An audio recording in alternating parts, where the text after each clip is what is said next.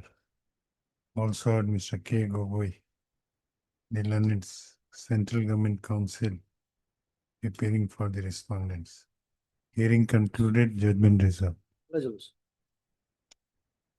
I am reserving the judgment. Yes.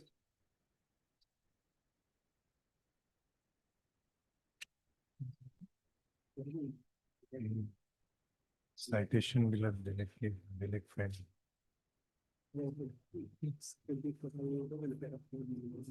My lord, only one line I want to include. In regard to inclusion of second sale deed, the facts narrated in paragraph 4, 19 and 31 of my petition. Your lordship may kindly see to that. 4, 19. 4, 19 and 31. Of We have clarified why we have annexed the second sale deed. Then lordship revision petition. Regarding that particular point, I will be answered by the lordship as per the honorable address to decision lordship, just relying one paragraph proceed. Into 2010-13 SCC 487, paragraph 17 lordship. 13 SCC, page 487. Paragraph 17 lordship, I can read just short paragraph lordship. Paragraph 17. What exactly is the area which can respond reasonably regarded as required by going? No, sorry. this is order 41 rule 27.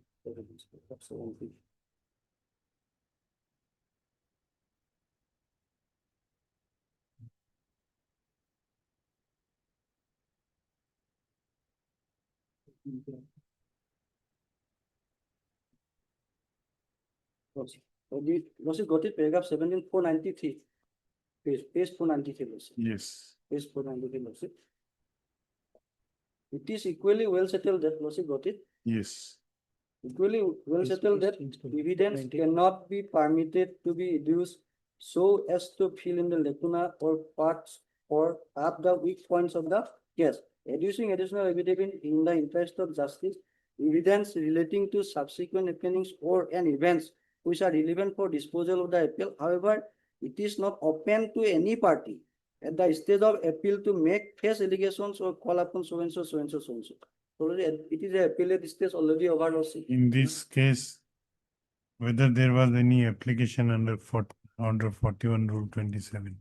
It is just a principles I have given. Principle that no petition was given, nothing was there. They have only lordship, they have adduced annexed that particular sale deed lordship. Now they have come in the revisional stage, there another sale deed was annexed here. To lordship develop their case lordship. Just for that part I have indicated lordship. Okay, wait for the judgment. Obligation, lordship. Obligation.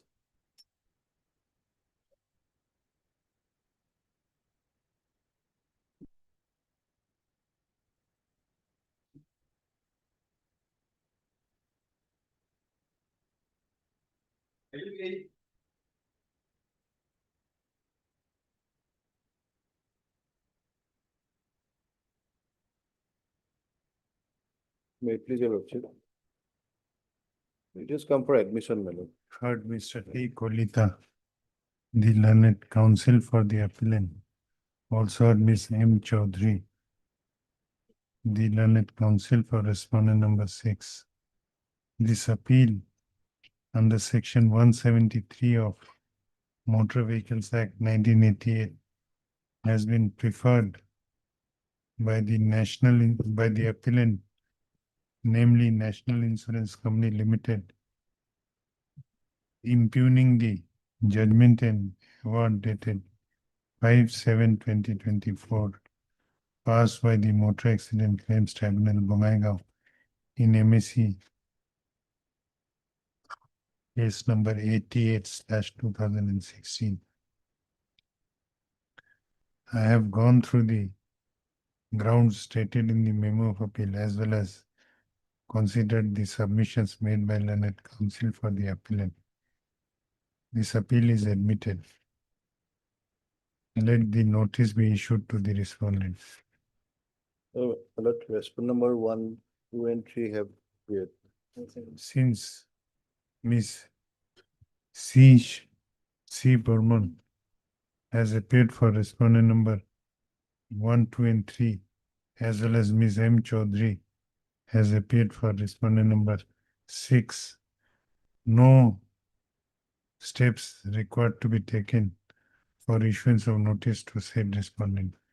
Stop. However, comma, as against respondent number 4 and 5, the appellant shall take steps for issuance of notice upon the said respondent by speed post as well as by usual mode within 7 days from the date of this order, returnable on 18 September.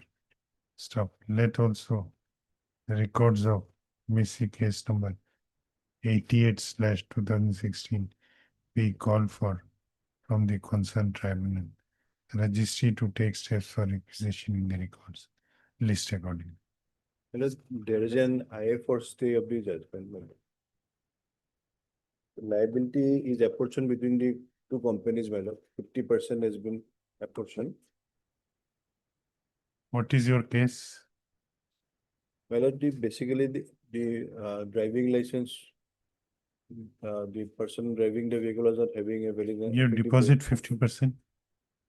50% of your liability. Heard Mr. T. Kolita, learned counsel for the applicant. Stop. Also heard Miss C. Burman, learned counsel for the respondent. Opposite party claimants. Opposite party number 1, 2, and 3 / claimants. Also heard Miss M. Chaudhary, learned counsel for the respondent. Opposite party number 6. This interlocutory application under Order 41, Rule 5 of the Code of Civil Procedure 1908 has been filed by the applicants in connection with MAC Appeal number 389 of 2026, praying for stay of execution of the impugned judgment and order dated 5/7/2024 passed by the Motor Accident Claims Tribunal, Bongaigaon in MAC case number 88/2016.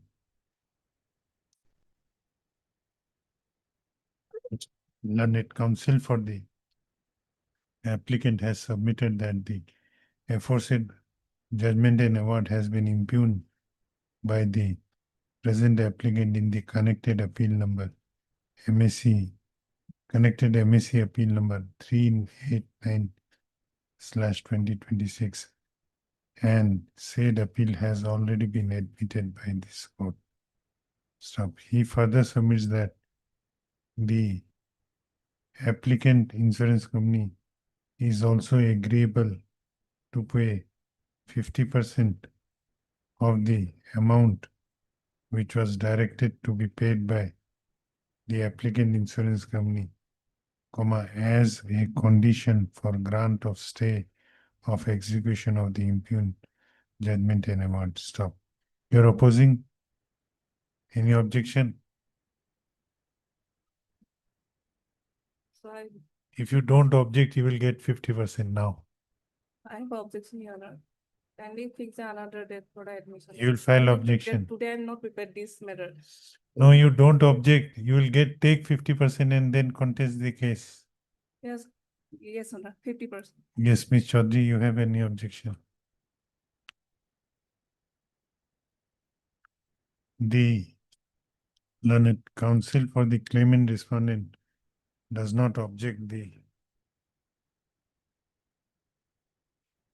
prayer of the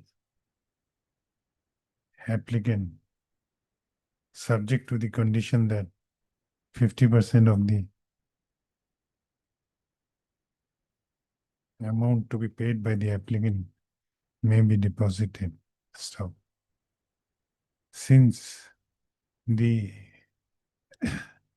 claimants / opposite parties have not objected to the prayer of the applicant, stop, comma, notice to opposite party number 4 and 5 is hereby waived in this interlocutory application, and this interlocutory application is allowed. The execution of the impugned judgment and award dated 5/7/2024 passed in MSC case number 88/2016 by the Motor Accident Claims Tribunal, Bongaigaon, shall remain stayed during the pendency of the connected MAC appeal number 389/2026, subject to deposit of the 50% of the amount which the present applicant was directed to pay by the impugned judgment and award before the registry of this court within 4 weeks from the date of this order. Stop. On such deposit, if such deposit is made by the applicant insurance company, said amount shall be disbursed to the claimant / respondent, claimant opposite party number 1, 2, and 3 by the registry of this court after proper verification and on submission of bond equivalent to the amount so disbursed. This interlocutory application is accordingly disposed of.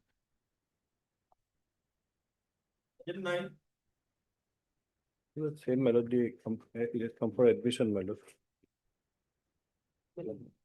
Heard Mr. T. Kolita, learned counsel for the appellant. This appeal under section 173 of the Motor Vehicles Act 1988 has been preferred by the appellant insurance company, impugning the judgment and award dated 27/2/2026 passed by the Motor Accident Claims Tribunal number 3, Kamrup Metro, in MSC case number 1801/2018. Stop. I have considered the submissions made by the learned counsel for the appellant and have gone through the grounds stated in the memo of appeal. Stop. This appeal is admitted. Stop. Issue notice to the respondents. Stop. The appellant shall take steps for issuance of notice by speed post as well as by usual mode within 7 days from the date of this order, returnable on 23rd September. Let the records of MAC case number 1801/2018 be called for from the concerned tribunal. The registry to take steps for requisitioning the records listed. My lord, can it be fixed on 18 September? 18 September.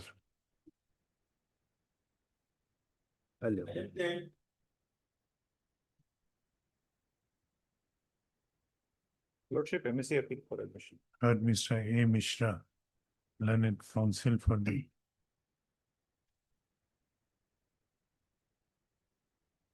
আগৰ পেটাৰ্ণত মনত same হ'ব অকল into some. You take steps. We'll take steps. Issue notice. Returnable date 23rd September. Records? Yes. I'm Oh. obliged.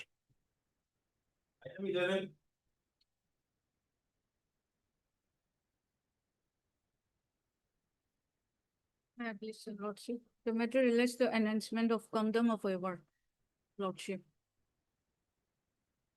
Here in this case, the petitioner is aggrieved by the impugned judgment and order. Heard that Miss. What is your name? KLR Yandhan. KLR Yanthang, learned counsel for the appellant. Baki as it is. Returnable date 23rd September.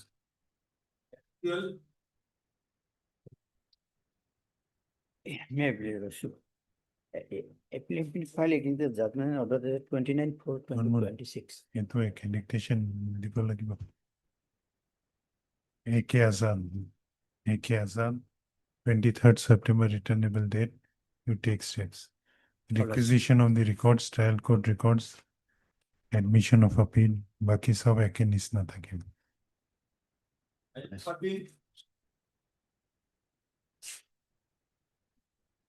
Your Lordship. DK Kolita, Yes, Lordship. DK Kolita, And that's one. issue notice, call for the records. Take steps within 7 days. 25th September returnable date. 1914 M. Khan, take steps. Issue notice, call for records, appeal admitted 25th September.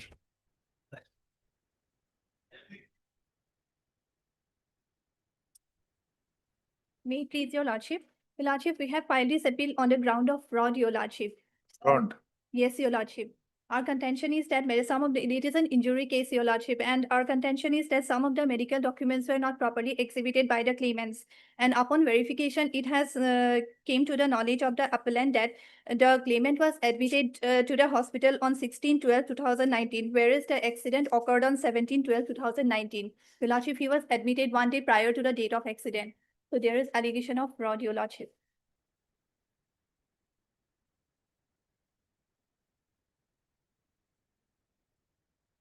Only that is the ground for Yes, your lordship. That is the the date may be mistakenly entered by the No, hospital. your lordship, we have already filed an document under Order 41 Rule 27, your lordship. That is an additional document. And there we had already exhibited the discharge certificate, your lordship. There also the date of admission has been reflected as 16/12/2019, your lordship.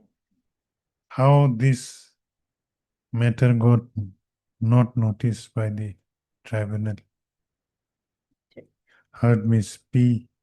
Borthakur, learned counsel for the appellant.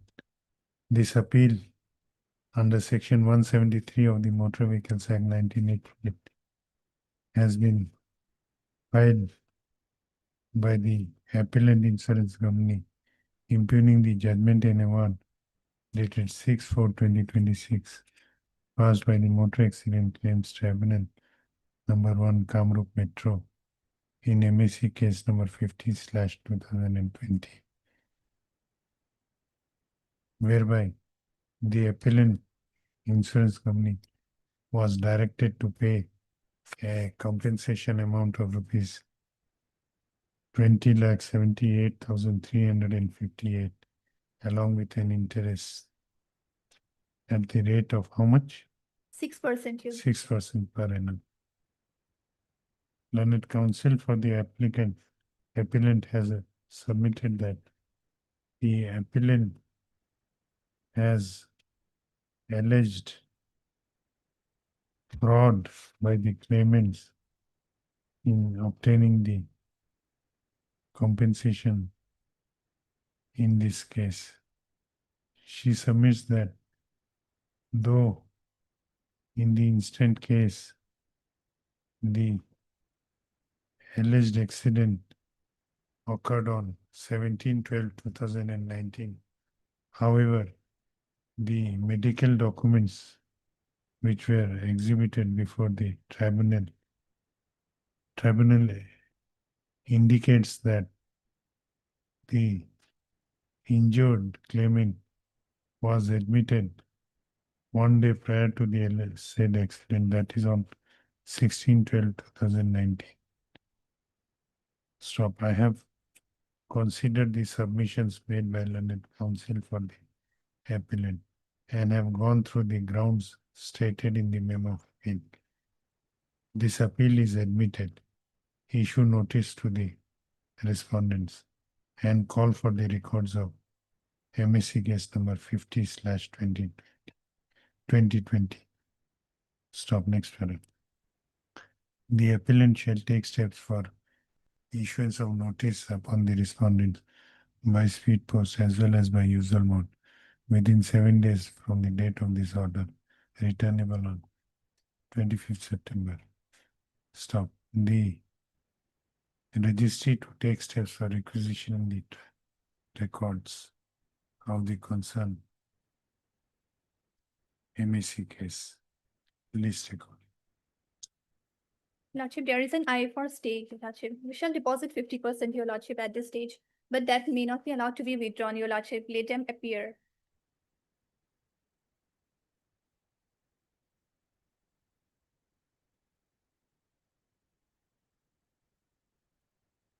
Heard Miss P. Botakul, learned counsel for the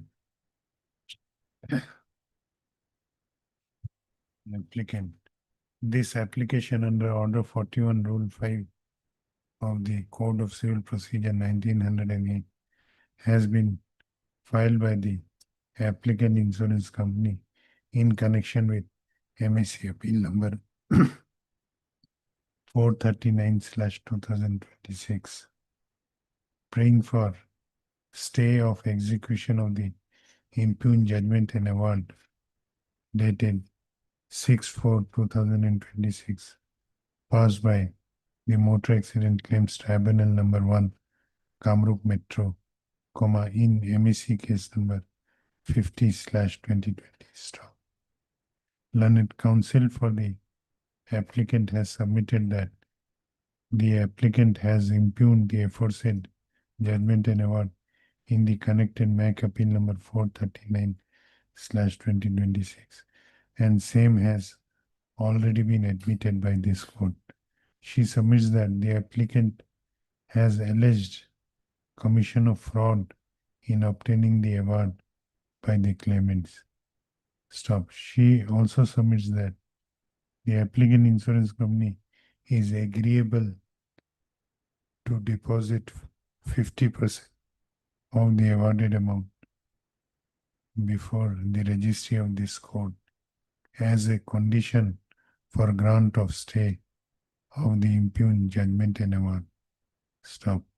Considering the fact that the applicant is ready to deposit 50% of the awarded amount before the registry of this court, notice to the opposite parties in this interlocutory application is hereby waived, and this interlocutory application is allowed. The execution of the impugned judgment and award dated 6/4/2026, passed in MSC case number 50/2020 by the Motor Accident Claims Tribunal, Kamrup Metro, shall remain stayed during the pendency of the connected MAC appeal 439/2026, subject to deposit of the 50% of the awarded amount before the registry of this court by the applicant insurance company within a period of 4 weeks from the date of this order. This interlocutory application accordingly disposed of. Oblige, Your Lordship.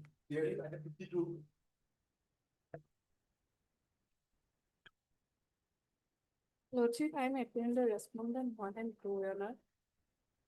Who is for the appellant? I am responsible. Who is for the appellant? Yes, Datta. None has appeared for the appellant. Miss C. Burman appears for respondent number 1 and 2.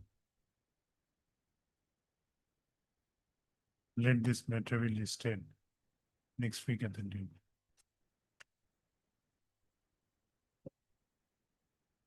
Please. 27th August.